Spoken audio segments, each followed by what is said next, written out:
bastante comum na discussão do pensamento marxiano que se contemple apenas a existência de duas grandes classes fundamentais, a burguesia e o proletariado, a burguesia industrial e a classe trabalhadora.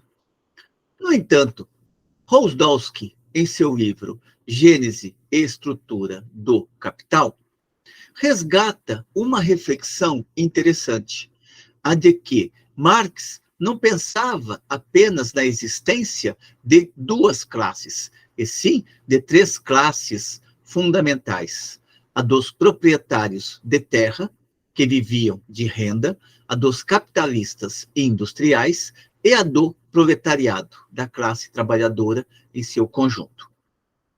Para resgatar esta discussão, vamos tratar hoje de um pequeno texto que Rosdolsky tem em seu livro Gênese e Estrutura do Capital, texto este que tem por título As Três Classes Sociais Fundamentais. Rosdolsky começa sua reflexão observando que o plano inicial de Marx era de escrever livros específicos dedicados ao capital, à propriedade da terra e ao trabalho assalariado. Tratava-se justamente, para ele, de investigar as condições econômicas de existência das três grandes classes em que a sociedade burguesa moderna se divide. Que no caso seriam os proprietários de terra, os capitalistas industriais e o proletariado. Feitas estas considerações iniciais, Rosdolsky coloca a seguinte pergunta: afinal, o que determina essa diferenciação das classes da sociedade burguesa? O que faz, por exemplo, com que trabalhadores assalariados, capitalistas e proprietários fundiários sejam as três grandes classes sociais no interior da sociedade?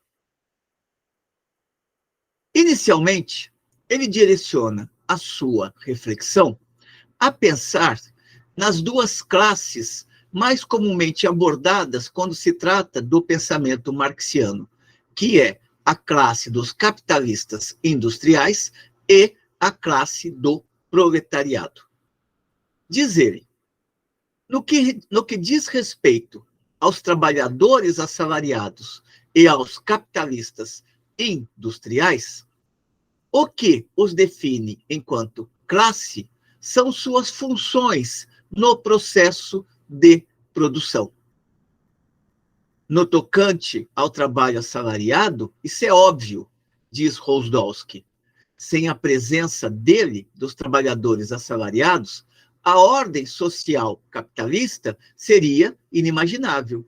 E isto em razão de que, para que o capital possa existir, é necessário que, para que o capital, no processo de transição da sociedade feudal para a sociedade capitalista possa se desenvolver, é necessário que os donos do capital encontrem um grupo de indivíduos, um conjunto numeroso de indivíduos que está totalmente despossuído e que tem apenas para vender a sua força de trabalho. Sem este conjunto de trabalhadores totalmente despossuídos da propriedade da terra, é impossível pensar as relações de assalariamento. Portanto, no tocante ao trabalho assalariado, sem dúvida, é a presença dele, sem a presença dele, a ordem social capitalista seria inimaginável. Para valorizar-se, prossegue Rosdolsky, o capital deve encontrar constantemente uma classe de pessoas que não possuem meios de produção, portanto, não possuem meios de sobrevivência autônomos, e que, por isso, só ao preço de realizar um mais trabalho, conseguem obter uma participação no valor que criam.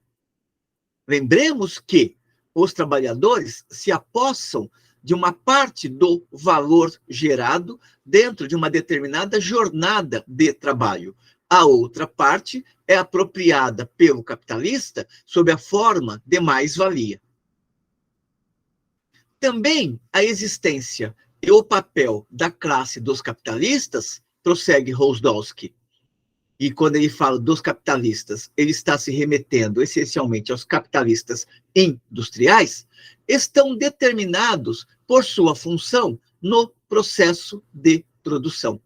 Portanto, cada classe ocupa um lugar bem definido no interior do modo de produção capitalista. Para reforçar este argumento, Rosdolsky resgata uma passagem que Marx escreveu em um texto intitulado Glosas Marginais ao Tratado de Economia Política de Adolf Wagner. Trata-se de um dos últimos escritos de Marx, publicado recentemente no Brasil pela editora Boitempo. Neste texto, diz Marx: considero o capitalista como um funcionário necessário da produção capitalista e mostro minuciosamente que ele não só retira ou expropria, mas também cria as condições para a produção da mais-valia. Esta passagem é importante porque revela, mais uma vez, que Marx não está analisando o capitalista enquanto indivíduo.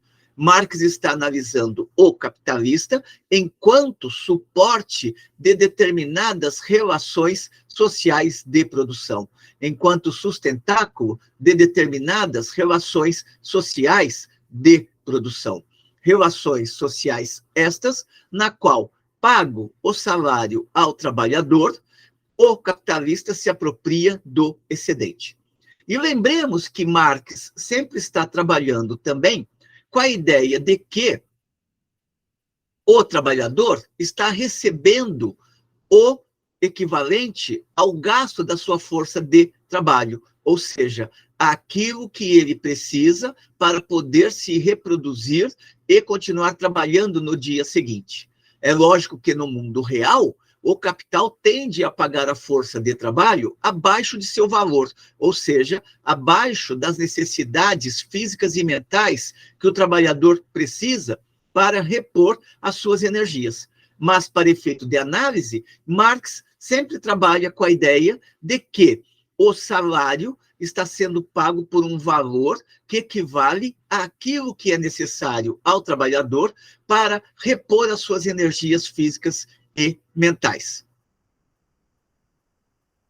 Nesse sentido, se o capitalista ele vive de explorar o trabalho, e se o capitalista ele organiza a produção, opera um duplo movimento.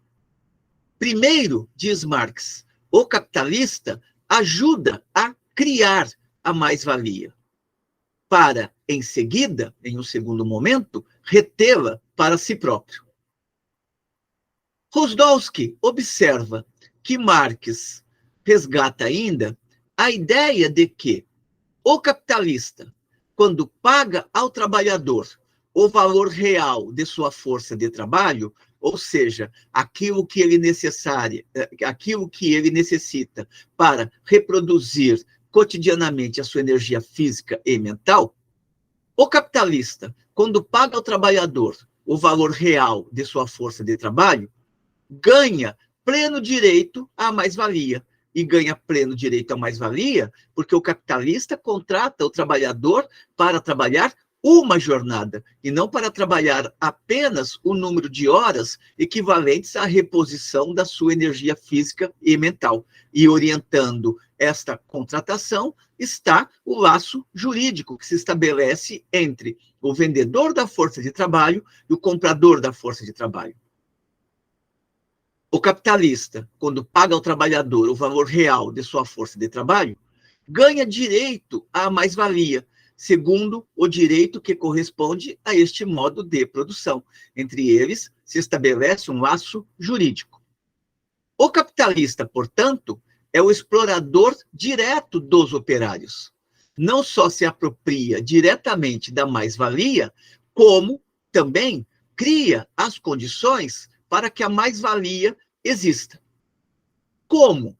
Para o capitalista industrial, isso só pode ocorrer através e no processo de produção, ele próprio é funcionário dessa produção, seu dirigente. Portanto, o capitalista é também o suporte de uma determinada relação social de produção. Desse ponto de vista, prossegue Rosdolsky, considerando-se que o trabalho objetivado, portanto, a quantidade de mercadorias produzidas, o trabalho que foi materializado, e o trabalho vivo, ou seja, o dispêndio da energia física e mental, portanto, da força de trabalho, desde esse ponto de vista, considerando-se que o trabalho objetivado e o trabalho vivo constituem os dois fatores sobre os quais repousa a produção capitalista e o trabalho assalariado, eles são os únicos funcionários e fatores da produção cuja relação e cujo enfrentamento nascem da essência do modo de produção capitalista.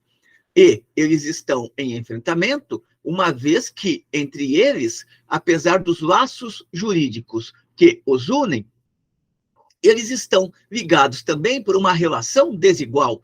Um se apropria do trabalho excedente, enquanto que o outro fica desprovido deste trabalho excedente, apropriando-se apenas de um montante monetário para poder sobreviver cotidianamente.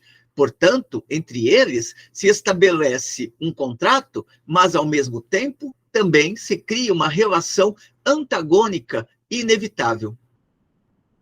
Por isso, prossegue Rosdolsky, deve-se traçar uma clara linha de separação entre o capitalista industrial e o grande proprietário de terras. E aqui ele introduz a terceira classe que percorre as análises marxianas.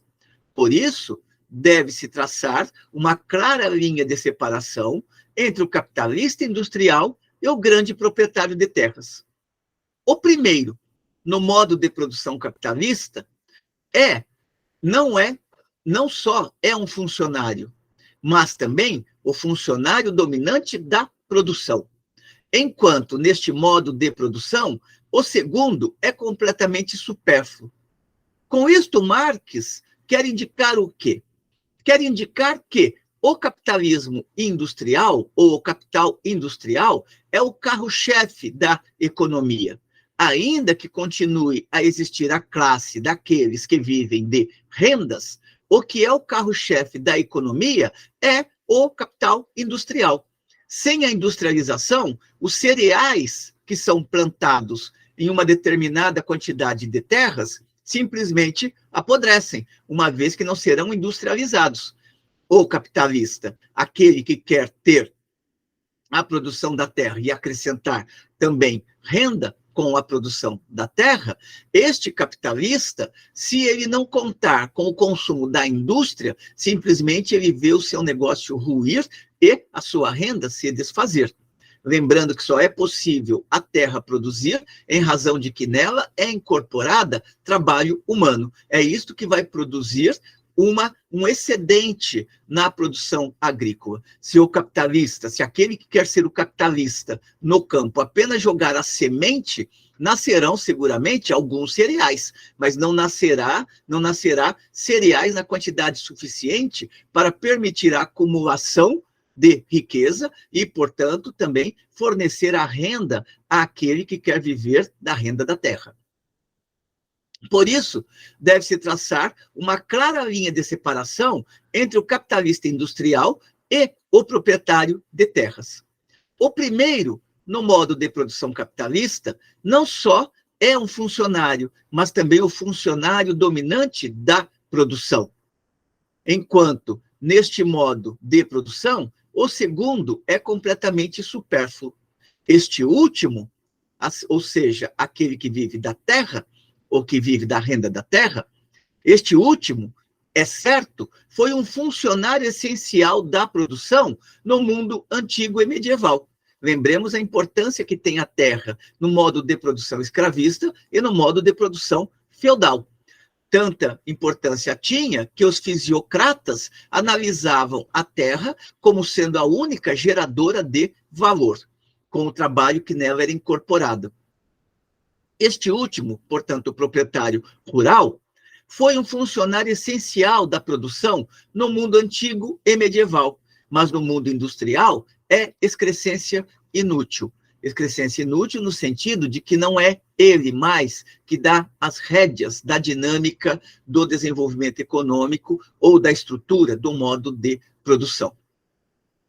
Porém, prossegue Rosdolsky, o fato de o latifundiário não ser um agente necessário da produção capitalista não permite concluir que ele seja desnecessário para a existência desse modo de produção, ou que o modo de produção capitalista pudesse ter surgido e ser desenvolvido sem que existisse a propriedade da terra. Lembremos toda a discussão que Marx faz no capítulo da acumulação primitiva, na qual ele analisa como que o campo foi se tornando também na Inglaterra e fora da Inglaterra o campo capitalista, não apenas aquele campo marcado pela estrutura feudal, mas o campo que se entrelaça cada vez mais com a produção industrial, fornecendo, por exemplo, lã a fim de ser industrializada. O fato de o latifundiário não ser um agente necessário da produção capitalista não permite concluir que ele seja desnecessário para a existência desse modo de produção, ou que o modo de produção capitalista pudesse ter surgido e se desenvolvido sem que existisse a propriedade da terra. Ao contrário, se a terra estivesse livre à disposição de qualquer um, faltaria um elemento fundamental para a formação do capital. Portanto, se todos fossem pequenos proprietários, não teria como desenvolver o modo de produção capitalista, uma vez que o modo de produção capitalista necessita não apenas da terra ser convertida também em terra capitalista, como também da expropriação dos camponeses que se converteram em trabalhadores assalariados a serviço do capital. Esse meio essencial de produção, que é a terra, não poderia ter sido apropriado, e desse modo o trabalhador não seria forçado a se converter em trabalhador assalariado. A produtividade do trabalho no sentido capitalista, ou seja, a produção de trabalho alheio não pago, tornar-se-ia impossível. Desse ponto de vista, portanto, a propriedade privada da terra por parte de uns, o que implica a não propriedade por parte de outros, é o fundamento do modo capitalista de produção. Questão que Marx analisa longamente no capítulo a respeito da acumulação primitiva. Rosdolsky prossegue observando que o capital não pode existir sem a propriedade da terra. O capital não pode existir sem a propriedade da terra. Por isso, a transformação das condições de trabalho em capital pressupõe que os produtores diretos sejam expropriados da terra, ou seja, pressupõe uma determinada forma de propriedade da terra. A terra continua sendo propriedade privada, só que ela passa a se inserir também no circuito da acumulação capitalista. Entretanto, continua Rosdolsky, o incipiente modo de produção, naquele período de transição para a sociedade capitalista propriamente dita, ou seja, naquele período de dissolução progressiva da estrutura feudal e consolidação também progressiva da estrutura capitalista, onde a produção inicialmente é marcada pela manufatura e depois pela grande indústria. Entretanto, o incipiente modo capitalista de produção encontra na origem uma forma de propriedade da terra que não corresponde às suas necessidades. Lembremos que na terra ainda predominava as relações feudais, ainda predominava a presença do campesinato, com direito a uma parte da terra, a fim de explorar para suas necessidades. Campesinato este que fornecia também as condições de existência, seja do clero, seja da nobreza. Lembremos também que a produção era essencialmente uma produção de valores de uso, e não uma produção para o mercado.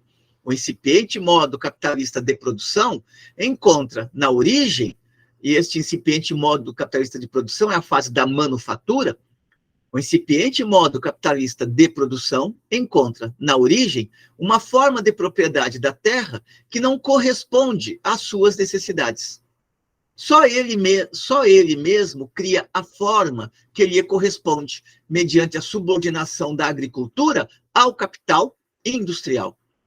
A propriedade da terra ganha sua forma puramente econômica, portanto, sua forma puramente capitalista, ao despojar-se de todos os seus adereços políticos, que eram as relações feudais que predominavam ainda no campo, e sociais anteriores. Rompe-se não apenas com a estrutura feudal, mas também é relegado definitivamente qualquer resquício que pudesse subsistir da época da estrutura escravista romana ou da época em que a terra era explorada com a força de trabalho escravo. A propriedade da terra ganha sua forma puramente econômica ao despojar-se de todos os seus adereços políticos e sociais anteriores, reduzindo-se à categoria de renda capitalista da terra. Não se deve esquecer que a produção capitalista inicia sua existência encontrando como premissa uma propriedade fundiária que não surge dela, mas preexiste a ela. O desenvolvimento do capitalismo colocou a necessidade de colocar abaixo a estrutura feudal da terra, até então existente, a forma feudal de se explorar a terra, até então existente. A produção capitalista inicia sua existência encontrando como premissa uma propriedade fundiária que não surge dela, mas preexiste a ela. Premissa porque era necessário que os camponeses fossem expulsos das terras e, no lugar dos camponeses, fossem colocados carneiros a fim de fornecer lã para a indústria manufatureira nascente. Por isso, a influência do capital sobre a propriedade da terra encontra barreiras, inicialmente. Tudo o que o capital pode fazer é submeter a agricultura às condições de produção capitalista. Mas não pode impedir que, junto aos capitalistas propriamente ditos, portanto, aos capitalistas industriais, continue a existir uma classe particular de proprietários monopolistas dos meios de produção, que são os proprietários rurais. E conclui Rosdolsky: é certo que a propriedade privada de objetos naturais, portanto, a propriedade privada da terra, não é uma fonte da qual brote valor. A terra em si não produz valor. O que produz valor é o trabalho incorporado na terra. Não é uma fonte da qual brote valor, já que o valor é igual a tempo de trabalho objetivado, materializado. Nem tampouco é uma fonte da qual brote mais valia. Por si só, a terra não vai produzir um excedente para aquele que é o proprietário da terra. Mas essa propriedade é uma fonte de renda. Significa que aquele proprietário rural pode extrair da terra um determinado ganho. Uma imposição de receber trabalho não pago, trabalho gratuito.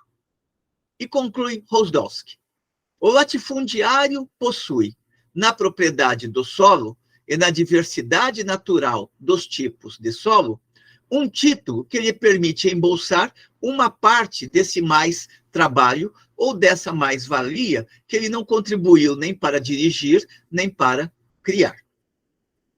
Neste pequeno texto de Rosdolsky, existem 3 notas de rodapé que são importantes de serem consultadas, uma vez que nelas Marx acentua como que, cada vez mais, o campo vai se subordinando à cidade, ou seja, como que, cada vez mais, o capitalismo industrial, ele subordina o campo. Lembrando que o campo, ele é uma parte ineliminável da estrutura econômica. No entanto, o que vai dar a importância ao campo não é simplesmente aquilo que se produz no campo, e sim a possibilidade da indústria consumir aquilo que foi produzido no campo. Não adiantaria nada para o produtor da terra produzir 10 mil, 100 mil, 1 milhão de toneladas de grãos de soja se não encontrasse, seja no mercado interno, seja no mercado externo, a indústria para transformar aquela soja em óleo, para transformar uma parte daquela soja em outros produtos alimentícios. Portanto, o campo se torna dependente cada vez mais do capital industrial. Não se podendo esquecer que o próprio campo se industrializa. O próprio campo utiliza sementes industrializadas e o próprio campo produz segundo técnicas que são legadas pela indústria, e mesmo a organização do processo de trabalho se faz cada vez mais dentro de uma forma de racionalidade que muito lembra ou que é semelhante à produção na indústria. São essas as considerações de Rosdolsky neste pequeno texto que está em Gênese e Estrutura do Capital. Na edição em português, utilizamos aqui a passagem de Rosdolsky que está entre a página 43 e a página 45. Cito aqui as páginas para facilitar aqueles que tiverem interesse nessa discussão. É isso por hoje. Espero que tenham gostado da discussão. Encaminhem, como sempre, suas considerações positivas ou negativas e continuemos aqui resgatando estes textos importantíssimos para a reflexão do capitalismo contemporâneo. Até uma próxima.